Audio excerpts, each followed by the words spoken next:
After 3 straight losses to the Spurs earlier this season, the Thunder had a lot to prove in their 4th matchup at home. Could they handle Victor Wembanyama? Would the Spurs guards continue to hurt them? Could Jalen Williams rediscover his pre-injury form? Well, they answered all these questions and then some, as these teams treated us to a competitive first half of good basketball before San Antonio succumbed to the will of OKC and SGA.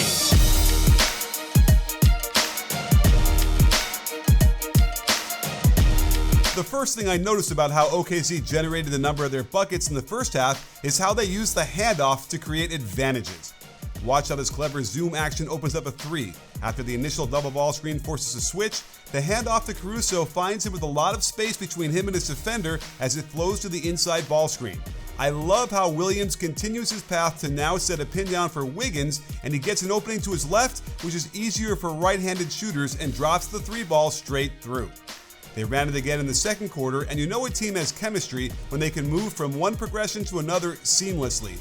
Williams can't get contact on the ball screen, and Wiggins rejects the pin down, which immediately triggers get action as Mitchell follows his pass back for an immediate advantage coming around the corner. This creates a long closeout that Caruso attacks with a shot fake, and while Kornet does a good job to make this difficult, he whacks Caruso in the head, the ball goes in, and the Thunder take the lead. The reason SGA can't get an attack off this ball screen is because Luke Kornet has to come all the way over into his path. That means Jay Will is wide open at the top for either a shot or the next progression for a handoff to the wing in pistol action as Mitchell gets a screen first. Well defended, so it flows into another handoff to J-Dub.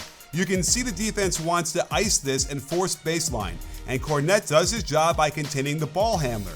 But Waters does not break off to the roller as Williams gets a strong finish over the front of the rim. The Thunder like to send a cutter underneath the pick and roll to distract his defender for potential catch and shoot in the corner, but watch the flow as Williams immediately gets the short roll pass and turns it into a pitch, catching Johnson going under and creating a wide open 3 for Caruso. The reason handoffs and pitches are a good idea is because they're the easiest types of passes to throw, generally back away from the basket and to a player that is already on the move, making this a very difficult action to defend.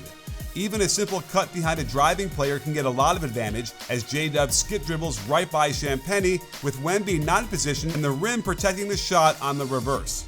This series has some intriguing matchups like the Plastic Man versus Mr. Fantastic, but Chet isn't quite up for it one-on-one, which explains why he barely got any shots up in this game. However, the Thunder continued to guard Wemby with a much smaller player, and it worked out okay for the most part as J-Dub would start out on him and it enabled Chet to roam on the weak side and help out when necessary. But they also tried to play Wemby as a one-man zone, and there were too many possessions of confusion when going up against a team as good as OKC. We can see Wemby is frantically pointing for Harrison Barnes to pick up Chet on his ball screen, but that happens late. They both go to guard Chet, and now Wemby backs up and is so worried about his man in the corner that he doesn't realize the ball is bearing down on him until it's too late to contest. Here, Wemby wants to be a one-man zone in the paint again and points for Champagnie to guard Chet in another pick and roll. What this means, though, is that no one is guarding this fellow named Shai Gilgeous-Alexander. That means Barnes has to sell completely out to the closeout, and that leaves a decent shooter a wide open corner 3. This one was just chaos. It kinda was a 2-3 zone, but Barnes isn't playing it that way, and neither is Champagnie, who would not follow Wallace here if he was the weak side forward in the zone. And it's that guy again, what's his name? Oh yeah, Shai something, who is wide open in the corner to attack a very long closeout. He brings Wemby over just enough to throw this outrageous lob to break another tie early in the third. This looks like man-to-man with Wemby guarding Wallace. I imagine to keep him in the lane as a rim-protecting goalie. The Thunder have figured this out and know how to force him into a closeout against a quick guard. Wallace gets right by him, Wemby steps on his foot and goes down, and as soon as Wiggins sees him on the ground, boom, right to the basket for the open layup. If we look at how SGA dominated this game, and if you didn't know the rules as well as I do, it could look like this game was rigged in his favor. And you should feel that way, which is why I want you to delete any sportsbook app you might have on your phones right now. They're a complete scam. Okay, did you delete them? Because now I want you to download Polymarket. They're the world's largest prediction market where you can use the knowledge you get from my videos to make informed decisions in real time on any game in any state. Polymarket makes it easy by displaying the odds and percentage, and you just pick a team to win. You don't get locked out like sportsbooks do, which means you can cash out of a position at any time during the game, or get in on the action after the game already started. Remember when the Thunder fell behind by 17 points late in the third versus the Grizzlies? This was a buy-in moment where you could have gotten a great deal and ridden the momentum and won big time when the Thunder pulled this game out at the very end. Here's how simple it is to make a pick. I'm thinking the Suns have big upside even if they're on the road, and look at the return you can get with one press of a button. If you win $100 on a sportsbook site, they'll take around $9 in fees. But Polymarket matches you up with someone else in a true market, so they'll only charge you 1 penny on the transaction. Best of all, use my code BBALL and they'll give you $10 free. No credit card, no deposit, nothing. Just make sure to use my code when signing up so you can skip the line and literally get $10 to play with for free. Join the revolution with Polymarket. Now let's examine how SGA put this game away. Say what you want about his foul baiting, there are certainly plays that are problematic, but there's no denying he is one of the all-time great scorers the NBA has seen. He goes right to work with the cleared out right side and uses the threat of a middle drive to instantly spin back and get inside the body of Fox for the clear contact and over Wemby for an improbable but impressive bank shot and one. Also notice the veteran trick. When Fox reaches in, SGA can gather the ball with his right hand while utilizing his right arm to trap that reach for a second, ensuring the refs call this a foul. Because of the minutes restriction, Wemby comes out earlier than the Spurs would like in the third quarter, so they focus on attacking Luke Kornet in this pick and roll. Shai is shooting well from three, so Kornet has got to hold his position as SGA hesitates for a second to make it seem like he was considering the jumper, but that turns into a blow-by that literally spins Kornet around, allowing SGA to pull up for a wide-open 12-footer. They go at him again when Kornet is stuck in a mismatch on Caruso, catching him in drop coverage.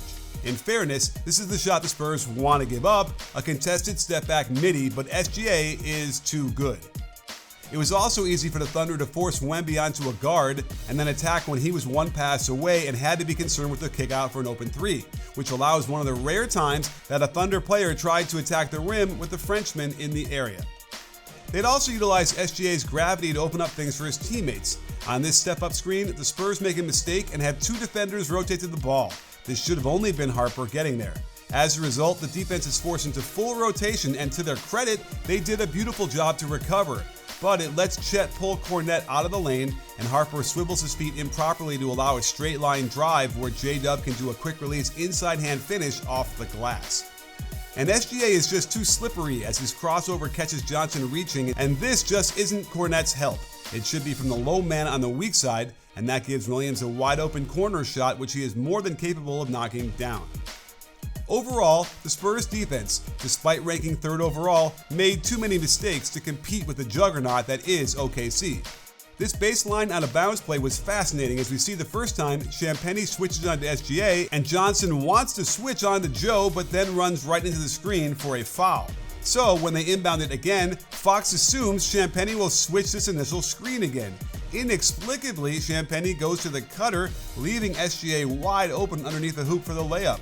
Not to mention, Johnson can't be in this position on the inbounds pass. He needs to be shading much more towards the middle of the lane to prevent this pass. They run the same play in the third as they're about to blow this game wide open, and here's another seamless progression. Instead of being the second screener for Mitchell, Williams slips this, catching Johnson switching onto a player who's already got a trailer, and leaving Williams wide open on his cut. Wemby forces him into an alternative shot, but this is still a wide open 13-footer that extends the lead to 17. There was plenty to point out about the Spurs' excellent defense tonight, but too many mistakes. After a great contest of the step through by Wemby, Mitchell attacks Champagnie, who stays in front beautifully. Absolutely no need for Castle to help at the nail here, especially since he's guarding, let me check my notes, SGA. The Spurs are almost at the doorstep of title contention, and they've already shown they can compete with anyone.